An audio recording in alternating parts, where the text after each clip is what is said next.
Hello, my name is Father Nick Monco, and I'm a friar of the Dominican province teaching at Fenwick High School, which I graduated from in 2002, so it's a real privilege to be back. And this is this week's installment of Know Before You Go. And this week is a very important week, so I'll be covering the readings for Easter Sunday.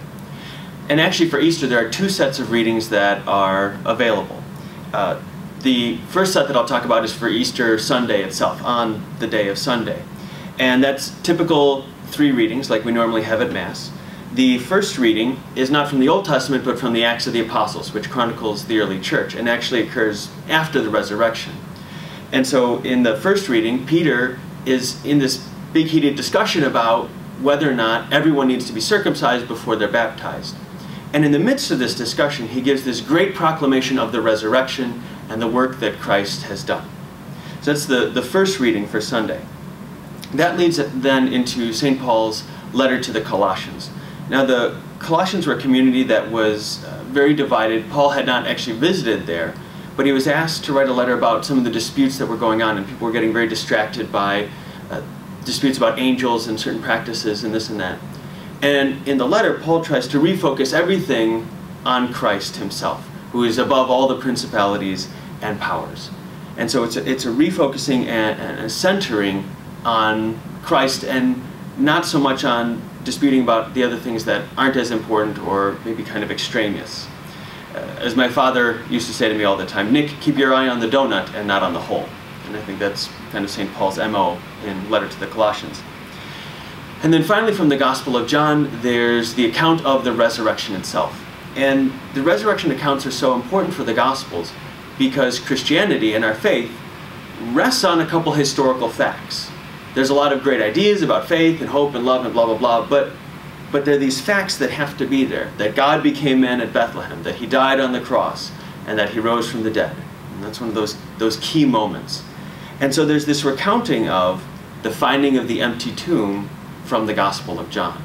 So we start, the joy of the resurrection starts with a body that's gone missing, and a body that we now know rose from the dead. So those are the readings from Sunday. Now we have to look at the readings for the Easter Vigil. And these, there are a lot of different options. You can have up to 9 readings, and the first 8 of those each have their own psalm that goes with them afterwards. So it can be quite a long service. But the reason for that is the Easter Vigil is the service of the year. It is the high point of the church's liturgy. It's where we welcome new Christians into the fold, and they receive the sacraments of baptism, confirmation, and First Holy Communion. So it's this very important night when we commemorate Christ's passage from death into life again as our resurrected Lord. And so what the readings do, 7 from the Old Testament, 1 from the New, and the Gospel, what they do is they take us all through salvation history. So we start with Genesis, creation of the world. There's then later in Genesis, Abraham sacrificing Isaac. And then it goes into a number of the prophets. So there's the prophet Isaiah, who speaks to us of Israel's sin and also the promise of God's faithfulness. And that's expanded on by Baruch, who talks about God's wisdom, that he has this brilliant plan in mind, and that he's calling us back to that, calling us back to the wisdom of God. And then Ezekiel gives the promise of eternal life and the forgiveness of sins.